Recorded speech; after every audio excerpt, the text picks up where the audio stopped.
spend any time on X or on Substack reading the most thought-provoking essays from conservatives, you've probably encountered Richard Hanania.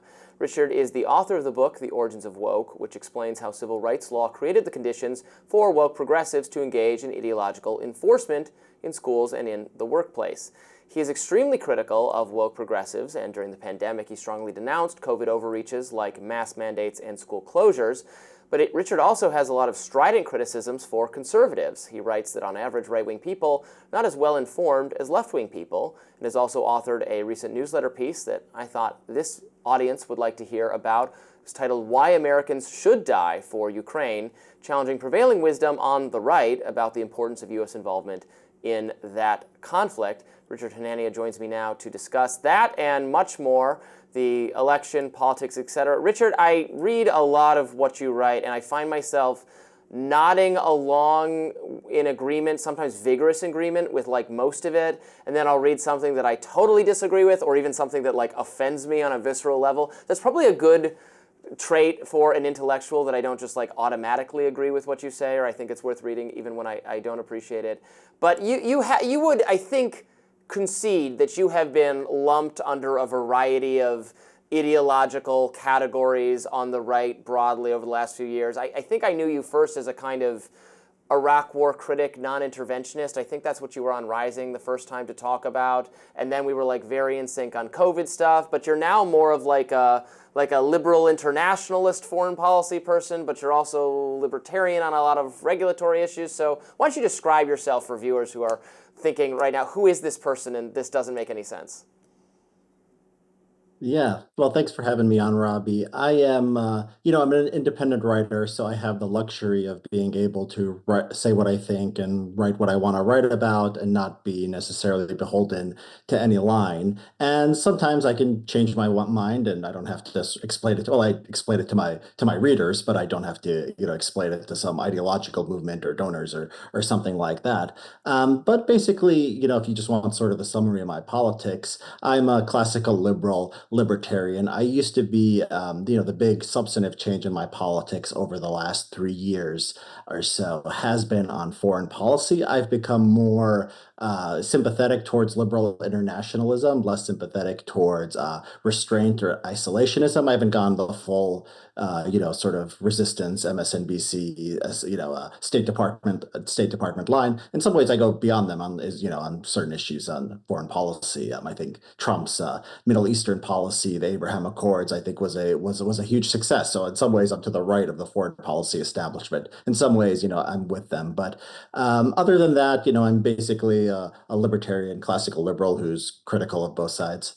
So what are your takeaways from the election? We just had with Trump winning massively. I think most reasonable people expected it was going to be close and either was capable of winning, and that is the case, but Trump happened to win by a lot more than many people expected. Republicans winning all over the place on I don't even on issues, on responses, on gut feelings that things are wrong with the economy and immigration and other such issues. Trump is going to have more of a free hand, I think, or he has fewer people in the Republican Party or in the prospective administration that are going to stop what he wants to do. We don't exactly know what he even wants to do on a variety of subjects, but he has this time around surrounded himself with a really unique set of ideological people, with former Democrats like RFK Jr. and Tulsi Gabbard, but then also Bill Ackman and Elon Musk. Will Elon Musk be the actual president of this country, with Trump just kind of operating as the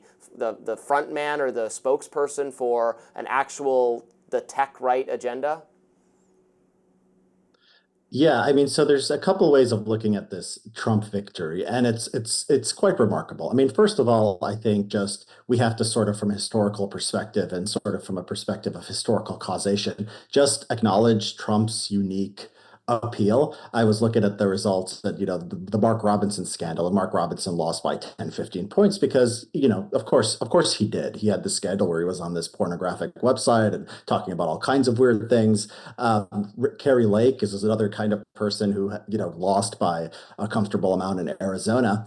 And like these people, Trump has a lot of the flaws. I mean, he's an election denier like Carrie Lake. He says crazy things, including things that, arguably are bragging about assaulting sexually assaulting women, but it doesn't harm him. So I think there's just like, first of all, we have to have acknowledgement that this is a unique kind of historical figure with a unique appeal.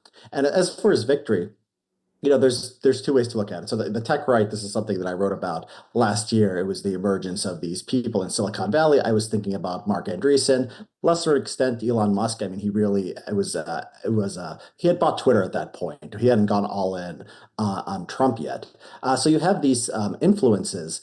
And these are generally pro-market libertarianish people, but at the same time, you have like these leftists like RFK and Tulsi Gabbard, and even Vance, who's sort of who is lumped in with the tech right, but is also says a lot of stuff that's friendly to economic populism. So one of these sides, there's a kind of tension here. I think that probably I'm optimistic in the sense that I think the classical liberals, libertarians are probably going to get their way because that's where the GOP establishment is. I don't think RFK and Tulsi Gabbard are going to be as influential on policy as, say, Elon Musk or Peter Thiel or somebody like Peter Thiel is going to be. But it's going to be an interesting tension. It's going to be interesting to watch.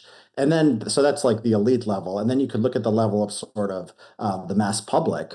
And the story here is the Hispanic vote. I mean, it's a 25-point shift over one election cycle. Democrats went from winning 33 points, according to the NBC exit poll, to winning by 8 points this time. So 25-point shift in one election cycle, with the same candidate on the ballot.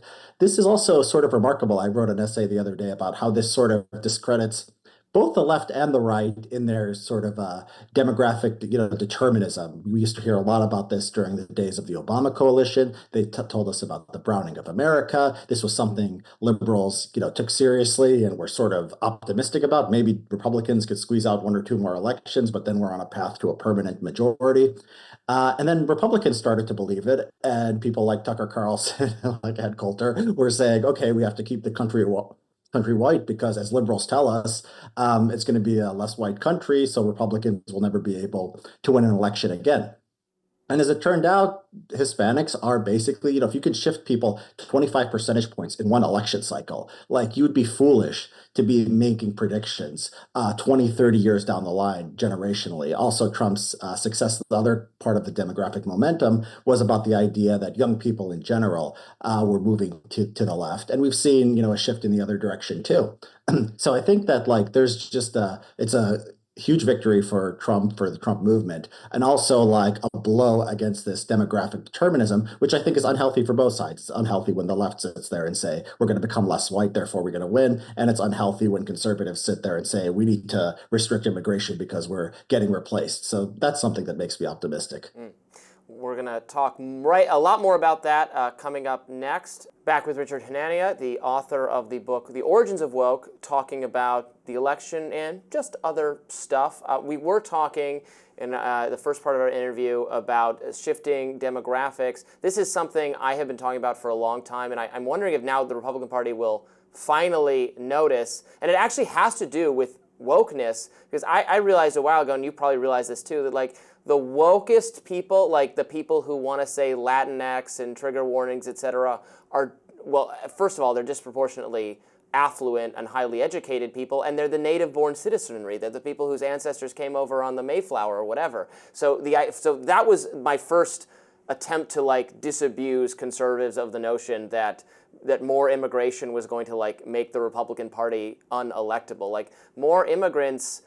And this is not going to be true universally, certainly, but especially fleeing socialist country who are Catholic and want to work. This is a demographic we should be absolutely chasing and catering to. And I'm wondering if the Republican Party, this will be the election they realize that, and will it be the election the Democratic Party realizes that, they're going to lose because of immigration on two ways: for not taking the issue of illegal immigration seriously enough, or what, as all the polls show, and because the immigrants themselves don't like the cultural attitudes of the Democratic Party.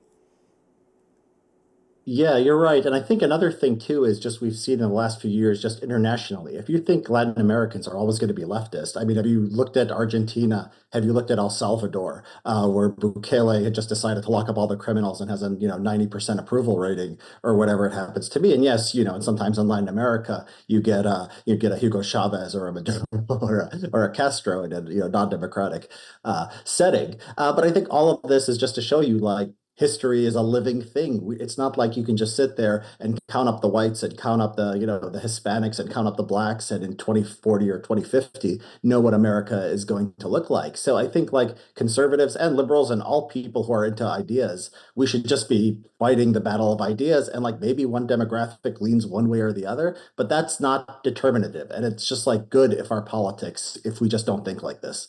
All right, I wanted to argue with you a little bit about the Ukraine topic. You wrote, that basically, I think I would summarize your piece as we don't, libertarian or classically liberal people, which I absolutely include myself in that category, suffer from an inability to tell like a grand narrative about what should be done, or say like this is the external enemy to fight, internal or external, or you're being screwed, or the things that are bad are because of this specific entity to go after. I mean, I would argue that it's just kind of like the government or government regulation, but it's an amorphous thing. It's not an easily identifiable thing. And so actually having like, but China and Russia are run by actually bad identifiable individuals, and being against them is like a unifying and good thing, which I agree with that sort of philosophically. But then in terms of the policy, like, I don't know, man. I see a lot of parallels to Iraq and all of and Libya and all the misadventures in the Middle East. Sending weapons to some other country that's going to get slowly being taken over or conquered by bad people anyway, then they end up with all those weapons. Is that a good use of our money? Certainly, if Ukraine wants to resist the country invading them, I say more power to them. They were invaded unjustly by an evil government. But I also want to be like realistic, and I don't think they can defeat Russia, and I would rather have everybody stop dying. And if Trump, who sounds like he wants to convince them to make peace, and wouldn't that be a better thing? Yeah, I mean the piece, the title was a little bit tongue in cheek, and I like to do this because I want people to read the article. I want to get their attention, but then I want them to read the Yeah, I've article, and noticed then that if from they all your articles misunderstand it, I'm gonna about say, hey, how you did. attractive Sydney Sweeney is. I've gotten that. Well, that one, the title and the article were both into it. That one was a tongue in cheek, but yeah, on this one, I mean, what you're saying a lot of reasonable things. I think the libertarian problem is, yeah, you could say the government. People need meaning. People sort of need an enemy. They need a narrative, and you could say government, but government is often just us. So, like, if you look at something like housing, like why is it so hard to build? People are just, NIMBYs. I mean, it's just your neighbor down the street is worried about his home value, and that's really hard to make into an enemy. And you don't want to make that person into an enemy, right? Something like out of control government spending. It's often on entitlements, things people want, and so that's sort of the core of it. Is like you sort of need this for human nature, and like if you. And this is like you could see the left as sort of wokeness, you could see the right as just like conspiracy theories, just looking for the deep state, looking for something that they can hold on to. And if we're going to hate somebody, I say Putin and Xi Jinping are good candidates. Now, you say this sounds like the kind of thinking that led us into Iraq, and I think you're right to be hesitant here. And I think that the problem with Iraq, and I think that we've sort of learned perhaps the wrong lesson. I think we've learned that like we should just not. A lot of people have taken it as we should not be involved in the world. I think the lesson is you should not be sending ground troops to fundamentally remake societies. And I think Libya was similar in that Libya had, I mean, it was just like we're going to overthrow Gaddafi, and there wasn't even like a theory of who was going to replace him. You have to be very, very careful. And American soldiers are not good at this kind of nation building, this kind of social engineering. What we were doing in Iraq and what we were doing in Afghanistan, these were not realistic missions. Now, something like Ukraine, I know people who are opposed to aid to Ukraine will say, we don't want World War III. We don't want our American kids, going dying for Ukraine. That's not happening. That's not on the table.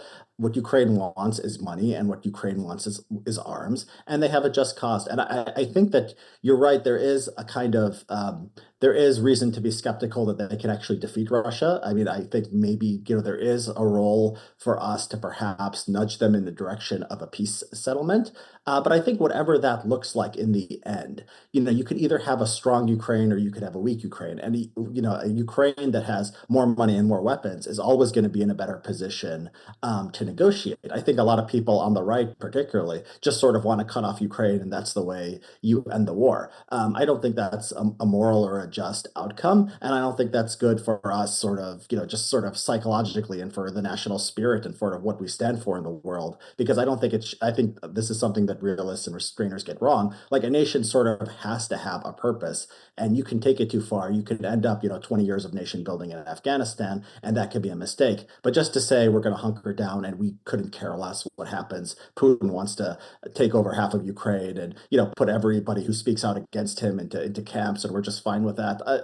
I don't think that that's good for us either. Yeah, I mean, I certainly don't want Ukraine to just fall overnight and suddenly become a part of Russia and have people in Kiev who don't want to live under Putin's regime being forced to do that. I mean, I think if this is as important a national security objective or a European security objective, then their neighbors, the European countries, should primarily be the ones spending more money to send weapons and take care. If it's that important, they should be a little bit more exercised than us, across the sea. But at the same time, if it's just about, well, if the easternmost provinces of Ukraine, which have changed hands, like I certainly can't take the position that people never have the right to disassociate from one nation if they feel more cultural kinship with another, as some of the people in the borders and those territories do with Russia. It ends up being a little bit more complicated. Yes, I don't think the entire country. I mean, I don't think anyone should live under a regime they don't want to live under. But I can't I can't say that this border, which has only existed for so long, is the only construction for this group of ethnic different identities who didn't necessarily perceive themselves as all the same people going back historically, and that we across the sea should spend a significant amount of military resources trying to preserve that status quo, if that makes sense. Yeah, that makes sense. I think that the problem is that once you open the door to redrawing borders, and this is the what Woodrow Wilson had discovered after World War One, you open up a can of worms, and you don't want to be there because every border could potentially be subject to revision. So just a hard and fast rule that says the borders today, we're sticking by them, and deal with it, learn to live with people, I think, is a good rule, because otherwise you sort of have this endless conflict. Now, in extreme situations like Sudan, where like South Sudan was being slaughtered, they were being there's like a genocide going on. Sure, something like that, maybe you can support a secessionist movement. But I think that the idea that I don't think the treatment of Russians in eastern Ukraine was that extreme. I don't think they would have I don't think they would have risen up and been able to break off without Russian support and Russian leadership, to a large extent. I mean, people talk about how in 2014, there was a little more support for Russia in the eastern provinces. In 2022, they really didn't find that much and just had to rely on brute force. I don't think this is the kind of behavior we can accept. I mean, we might have to accept it as a matter of realism. Russia is just a lot bigger and more powerful than Ukraine, and it just means more to them. But yeah, I don't think we should grant moral legitimacy to that claim, except again in the most extreme circumstances. Let's go back to U.S. politics to wrap this up. You're describing yourself as a classical liberal, libertarian of some sort. I think of myself that as well. I actually voted for the Libertarian Party's candidate, even though increasingly members of the top leadership of the Libertarian Party went all in for Trump and urged people who feel that way to do that. Trump himself has moved, as we discussed a little bit earlier. The party under Trump, the Republican Party, has in some ways moved in a less libertarian direction on trade, on tariffs. There actually isn't the Democratic Party is maybe better on free trade. There's neither of the major parties are where I would want them to be on these issues. But there's been a slightly different foreign policy, and then maybe in terms of the running of the government and the internal regulations, how much the IRS is going to harass you, how much the Consumer Financial Protection Bureau is going to harass your small business. On that, he's probably just as much, or where any other Republican was on having a limited or restrained government view. I think those issues, it goes to what you're saying about libertarianism having a hard time finding an enemy to identify. It like is the Consumer Financial Protection Bureau on some level. You talk to small business owners throughout the country who really don't care who the president is or don't even want to care who the president is, but know that under democratic governance, you just have more bureaucrats looking through your books, harassing you, making business more difficult for you, costs you must then pass on to your consumer, and under Republicans, you don't.